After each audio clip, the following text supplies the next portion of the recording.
So let's talk about aspects in synastry, relationship, astrology chart comparison that can make people get together really fast and have other people saying, "What is going on?" So the first one is kind of a no-brainer if you know even a little bit about synastry, but Uranus contacts in synastry and the composite chart can make people get together extremely fast, and also the gift of Uranus and synastry, so aspects between partners, Uranus and personal planets, it really creates this feeling of like instant openness with someone, and like where you're sharing everything about yourself or oversharing, and there's just this like instant comfort and even like best friend kind of vibe, and this happens like instantaneously. And Uranus relationships bring an element of electricity where it's like you're buzzing. It's like this enlivening, awakening, addicting, exciting thing that you've just never had before. And people tend to really rush in quickly with Uranus synastry. So, also with Uranus synastry, these relationships can be sort of unconventional, or there's something not typical about them. And so sometimes Uranus synastry or Uranus in the composite chart relationships can really show up in relationships where other people around the couple are like, what is even going on? Like, people can take issue with Uranus relationships because quite often we're seeing two people from very different backgrounds that maybe appear to not have a lot in common get together really quickly. Uranus synastry relationships can also end just as quickly as they've begun. The next thing I'll mention that I feel like is not often talked about is first house synastry.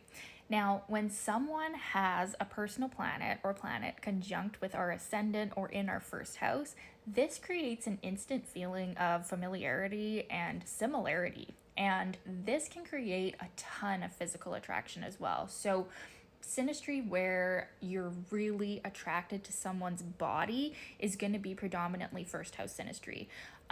These relationships can also begin very quickly because there's this instant comfort and this very physical attraction that can definitely get people into the bedroom very quickly.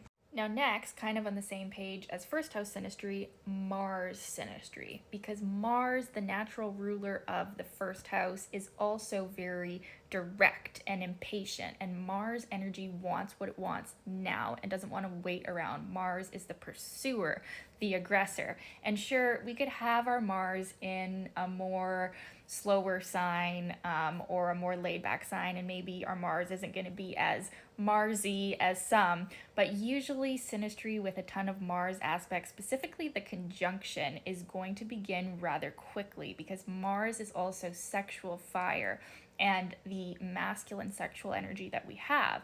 And when our Mars is strongly activated, we want to go after that thing, and that can cause a relationship to begin quickly.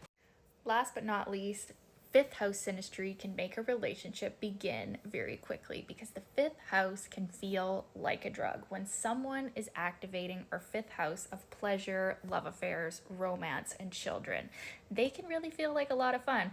And it can be quite an addicting, pleasurable feeling. So, fifth house synastry is the synastry that represents love affairs, for a reason, because it is very addicting and very fun and playful. And usually, when someone's planets are falling in our fifth house, we don't have too much shyness or holding back. We actually can be a lot more risk taking than we usually would be. So, this can cause us to enter in a relationship without thinking.